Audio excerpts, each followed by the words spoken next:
आप लोगों ने आकाश में चम्मच के आकार में कुछ तारे जरूर देखे होंगे।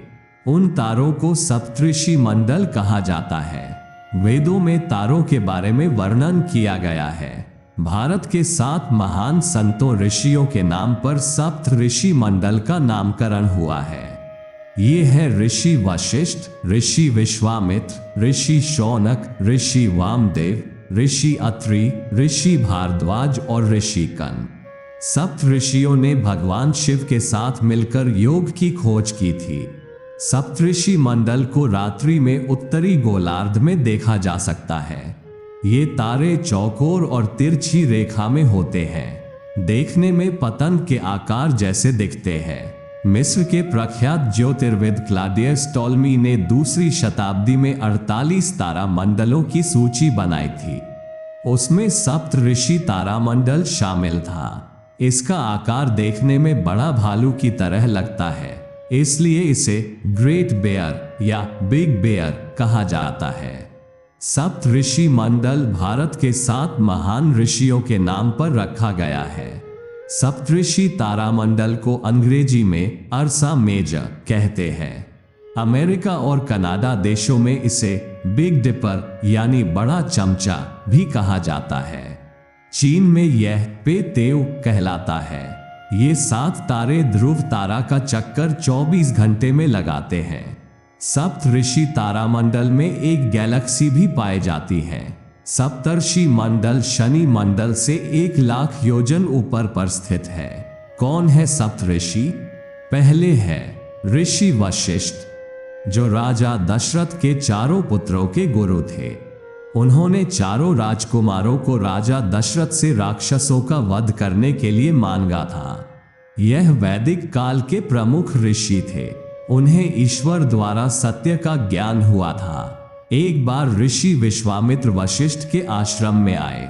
उनका सत्कार उन्होंने कामधेनु गाय के द्वारा दिए गए भोजन, फल और दूध से किया। कामधेनु गाय को देखकर ऋषि विश्वामित्र लोभी बन गए। वे मन ही मन कामधेनु गाय को प्राप्त करना चाहते थे। उन्होंने वशिष्ठ से कामधेनु गाय मांगी, पर उन्होंने मना कर दिया। ऋषि वशिष्ठ को अपने लिए आवश्यक वस्तुओं की पूर्ति के लिए कामधेनु गाय की बहुत आवश्यकता थी, इसलिए उन्होंने गाय देने में असमर्थता जताई। फिर वशिष्ठ और विश्वामित्र के बीच कामधेनु गाय के लिए युद्ध हुआ था। दूसरे है ऋषि विश्वामित्र। यह वैदिक काल के प्रसिद्ध ऋषि थे। उनकी तपस्या मेनका ने भंग की थी। इन्होंने ही गायत्री मंत्र की रचना की है, जो आज भी चमत्कारिक मंत्र माना जाता है।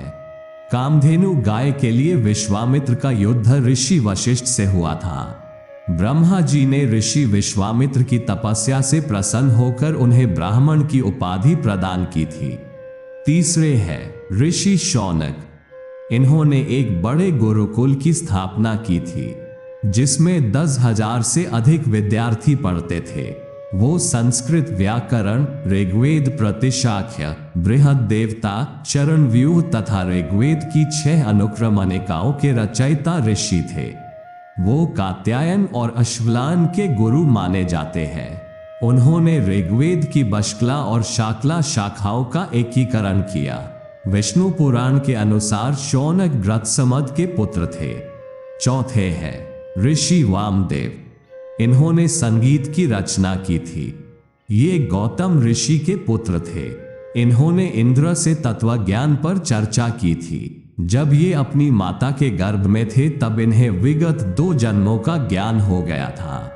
ऐसा उल्लेख किया जाता है कि ऋषि वामदेव सामान्य रूप से माता के गर्भ से पैदा नहीं होना चाहते थे, इसलिए इनका जन्म इनकी माता के पेट को फाड़कर हुआ था।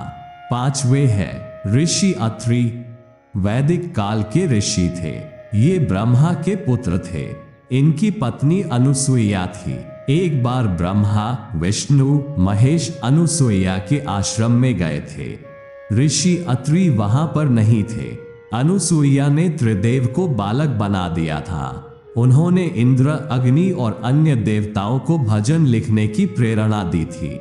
इनका ऋग्वेद में सबसे अधिक उल्लेख मिलता है। ऋग्वेद के 5वें मंडल को अत्रि मंडला कहा जाता है। छठे है ऋषि भारद्वाज। चरक संहिता के अनुसार ऋषि भारद्वाज ने आयुर्वेद का ज्ञान इंद्र से पाया था। वे ब्रह्मा, बृहस्पति एवं इंद्र के बाद वे चौथे व्याकरण प्रवक्ता थे। महर्षि भारद्वाज व्याकरण, आयुर्वेद सहित धनुर्वेद, राजनीति शास्त्र, यंत्र सर्वस्व, अर्थशास्त्र, पुराण, शिक्षा आदि पर अनेक ग्रंथों के रचयिता है। वो बृहस्पति के पुत्र थे। इनकी माता का नाम ममता था। इनका जन्म श्री राम के जन्म के पूर्व हुआ था। इन्होंने वेदों के कई मंत्रियों की रचना की है। भारद्वाज स्मृति भारद्वाज संगीता की रचना इन्होंने की है। सातवें है ऋषि कन। वैदिक काल के प्रसिद्ध ऋषि थे। इन्होंने हस्तिनापुर के राजा दुष्यंत की पत्नी शकुंतला और उनके पुत्र भरत का पालन पोषण किया था। सोनभद्र में जिला मुख्यालय से 8 किलोमीटर की दूरी पर कैमूर श्रृंखला के शीर्ष स्थल पर स्थित कन ऋषि की तपस्थली है, जो कंडाकोट नाम से जानी जाती है। सप्तऋषि पूजा व महत्व। पंचमी वाले दिन सप्तर्षि की पूजा करनी चाहिए। सुबह स्नान कर घर की सफाई करनी चाहिए। सुरक्षित स्थान पर हल्दी कुमकुम रोली से चौकोर मंडल बनाकर उस पर सप्तर्षि की स्थापना करनी चाहिए। उसके बाद फूल, धूप, दीप, नैवेद्य इत्यादि से पूजन करके मंत्र पढ़ना चाहिए। सप्तऋषि पूजा का लाभ। सप्तर्षि की पूजा करने से व्यक्ति के जीवन में नई ऊर्जा का संचार होता है। व्यक्ति हर क्षेत्र में तरक्की की ओर अग्रसर होता है। व्यक्ति मानसिक चिंताओं, रोगों, विकारों आदि से मुक्त होता है। अगर आपको हमारा यह वीडियो पसंद आया हो तो इस वीडियो को लाइक और शेयर करें और ऐसे ही धार्मिक वीडियो के लिए हमारी चैनल को जरूर सब्सक्राइब करें। धन्यवाद।